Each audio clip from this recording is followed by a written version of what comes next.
buddy, what a past 24 hours it has been. I literally just had to strip down out here because all of these clothes, they smell like smoke and fire damage and diesel fuel. And so when I come home yesterday from working at Bryan's shop, as y'all seen on John's channel, Bryan, everybody knows Bryan lost his shop now. So go check out Turbo John Racing on YouTube if you haven't. If you've been out of the loop on this past weekend since Thursday and you're not aware of what happened to Bryan's shop, definitely check out John's channel. In the description on John's video is the Cashapps. That is direct payment if you want to send money directly to Bryan or the other guys and not lose out on any of the fees that like GoFundMe takes from people. Definitely feel free to do that and reach out. You know, I spoke with a gentleman yesterday. Shout out to Brad out of Wilmington. You know who you are if you watch the channel. He is taking Bryan, I believe this morning, he's going to Harbor Freight buying a brand new toolbox for Bryan and attempting to get his hands on a 40-foot sea container, you know, like a sea van on the ships that go across the ocean, so that Bryan can have somewhere to store stuff temporarily while he has nothing. The other little shops that Bryan has in front that you might see in John's video, they're full of stuff. He just got too much stuff. It's laying out in the open. They're covering it with diesel fuel, but they can only do some, you know, you can only fit so much stuff in certain shops. So he needs somewhere to store stuff. Cash always helps. Money always helps. But yeah, I think Brad's also supposed to be taking him a dump trailer to use, because them dumpsters that he's filling up obviously cost money to get dumped. So it was a rough weekend over there. It's all on John's channel, all that stuff. But we're going to try to make some progress on this car. Now, Friday I went up there and helped Bryan. Saturday, I worked all day long until dark to help Bryan, and I did not touch my car at all. Now, a huge shout out to Frankie. Frankie's one of our viewers on this channel, and he's local to us, and he's also on my Facebook. Really good guy. He's the one in the video that you see with the skid steer on Turbo John Racing YouTube channel. He brought his personal skid steer over to help and donated his time and fuel and tractor to help clean up, you know, Bryan's shop. But when he was over there was one thing that he said he wanted to give me that he's been trying to get to me and he hasn't, and check that out. So we got one of the Hot Wheels Mavericks now. Okay, I've never had one of these. I'm in Maverick groups and I see a lot of the guys where they collect these little Hot Wheel guys, and I've just never bought one. This is a custom Ford Maverick. So it looks, I think it's a copy of that drift car that was built, that blue drift car. So it's pretty sick. And that one in real life has a lot of custom work. So I greatly appreciate this, Frankie. I didn't have one, like I said, so this is the first one. This is really freaking cool. We're gonna put this thing up here on the mantle. We're gonna try to get started up today. The deal with the startup here is it's more than just cranking up the car. It's more than just, oh, fire up the car and then keep working. I've got the heat running right now because it's cool in here, okay? So obviously when we crank this car, we gotta open the garage doors up. And then if I keep the garage doors closed, then the fumes go inside the house. It sets off the thermostats, the smart thermostats, you know, that the air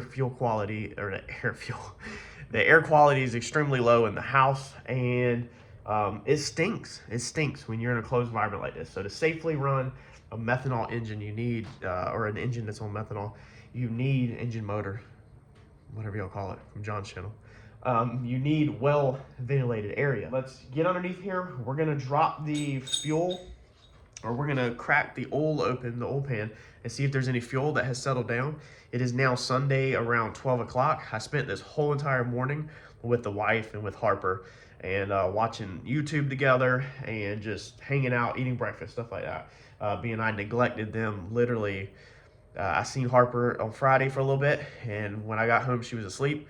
And I seen her Saturday morning, and when I got home, she was asleep again. So that's the life of running the roads and helping people in the racing community and stuff like that, is you sometimes sacrifice family time, and I was trying to kind of make some of that up this morning. And then a couple people had recommended changing the spark plugs. I will not be changing the spark plugs because according to a couple people that are smarter than me, the methanol does not foul out spark plugs like traditional gasoline does. Even if it did, quite frankly, I'm not changing them until my tuner at TKM tells me I have to change them, because I don't want to spend $100 and I'm really cheap.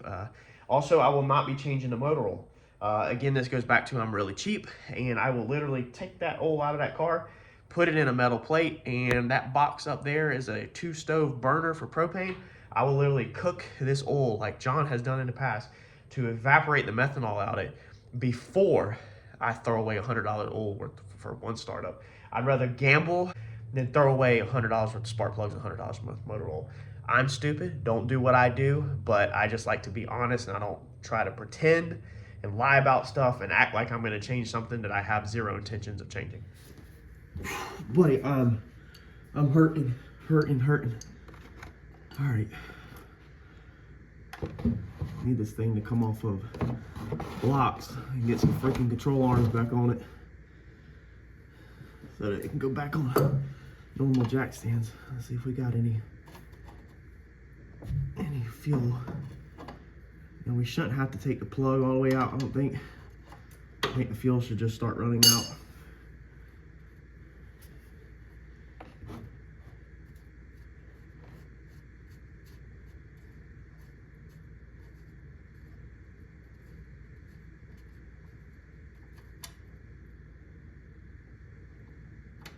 Nope. So no fuel in that. That's just straight green. It actually looks really good. It's dark colored. I don't know if you can even see that, but it's dark colored. It's not milky. Mess. It's not milky green. So that's good news, because I was afraid that it was going to be full of fuel when we took the car down off the Procharger and we put the turbo on it. When I dropped that fuel out of the car originally, it was like straight a waterfall coming out of the car, like a ton of fuel. All right, so we're gonna make sure all of our work is plugged in from the other night. We still have no alternator plug on the car, so the alternator is not charging. Let's see here, let's plug the battery charger back in, or the trickle charger. This is just the little one I use. This is what Chris Moore had recommended that he uses. So battery capacity 60%. Battery's definitely low. That said 90 last time. So we need to probably get a bigger charger on this thing to just boost it back. Cycle the car on. Let's get this thing online. Let's make sure the correct tune is in it. So that's gonna be, no, turbo tune.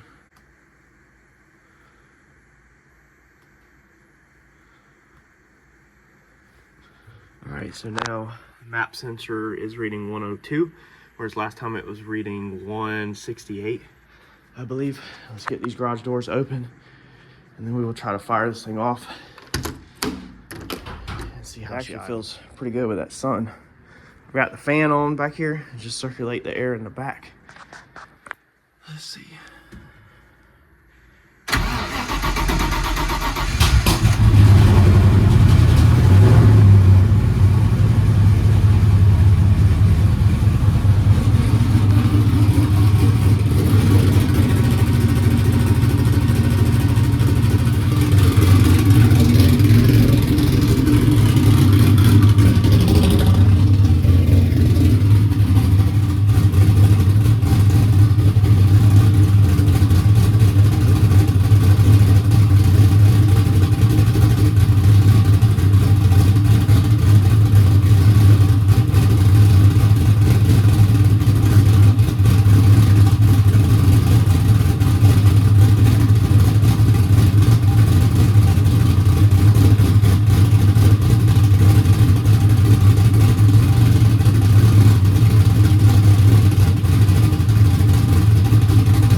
running down the line is what it is.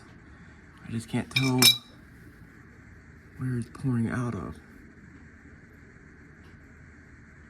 Looks like it's pouring out of the actual line itself. I can't see the backside. And try to crank it up again. It almost looks like that line is bad, like it's not a fitting. Looks like it's the line.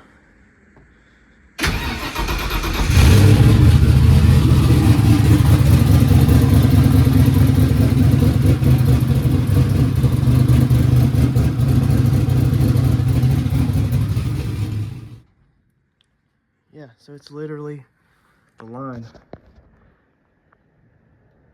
I don't know from where, because it's on the backside, but it's like that line has ruptured or something on the inside of it. So, all right, so now we got to see if I have a line here, because we can't keep running it like that.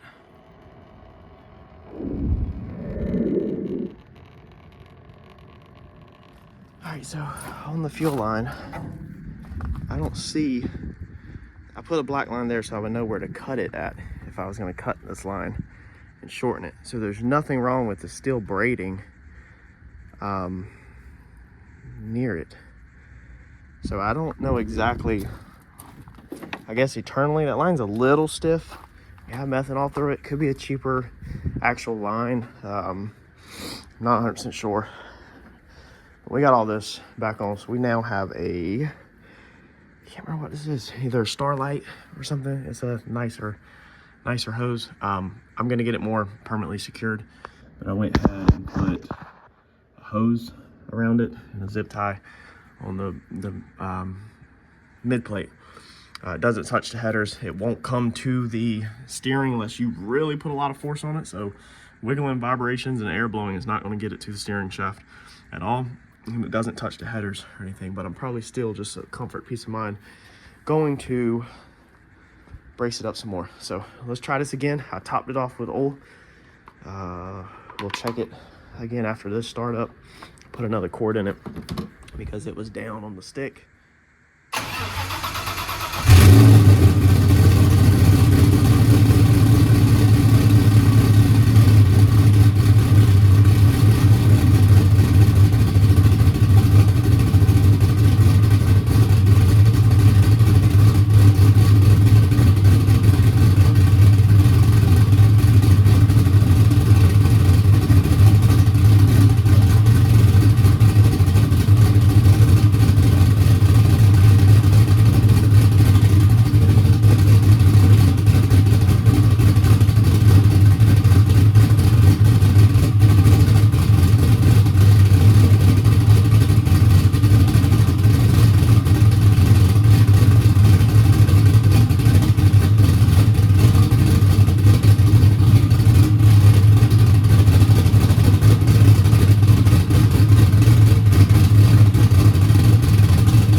All right, so not bad.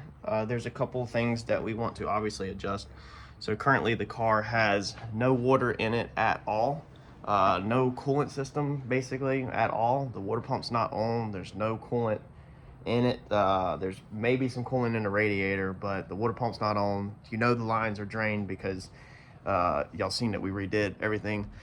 Our target or our fuel, whatever it is, let me show you on the map. It's a little off. So we want this thing, John said, the air fuel ratio, just got off the phone with John. Your air fuel ratio and your gauge over here, the car's not running, so it's not on. We want it around 4, he said. 4 or 4 point something, a little above. So that's just gonna take some playing with, he said in here. We made a couple changes and I just cranked the car back up and it was still at 2 something. So basically we are making these changes from this 0 to 2200 RPM box right here. We're taking fuel out of it. So we just took like, what was it, 5 or 6 left arrows out of it. Then we're like 5% at a time. So I think we just took 20% fuel out of it and it still has us in the 2 point something, I don't even remember, at idle on the gauges. So that's gonna take some messing with, you know, and playing around with. However, I just let it idle for like 20 minutes, you know, did some rev up or whatever.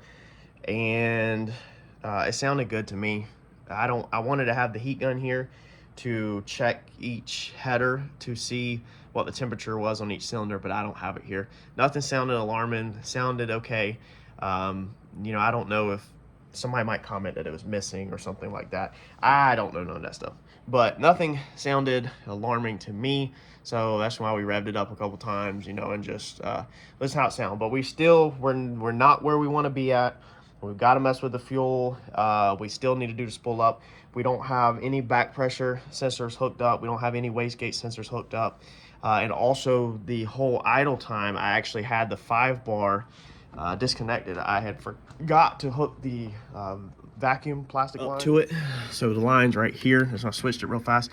It's supposed to be back here, but the other night when we were testing it, what I did was I just threw it back in there for whatever reason when I was testing it the other night, and I don't even think it's super tight in there, but I threw it back in there, and then I just had a little stubby line. Oh, that's what it did. I threw it in there, had a little stubby line. I was blowing the air compressor in it to see if that moved. So the whole idle time, the 5-bar it was just reading off of just atmosphere, not the actual motor. And then I called it towards the end and switched it over for the last few minutes. It didn't really make a difference to me and how it sounded, I don't think. Like, I didn't hear a difference or anything, but I did have that unplugged. So overall, not decent. Perfect by any means, but we're getting there. I don't know how much more idle time I want to do at the house. I'll probably, let's see here, I want to get water in it now that I know everything looks decent. So I want to get my water in it, and then I probably will crank it up again here later on to see how it runs with the water. I can't get this thing hot here. Like, just idling, it stayed around 120 the whole entire time, and I couldn't get it hot at all. But y'all smash that like button for me. There's your first official decent startup. But like I said, that was only like 120, so we'll see what happens.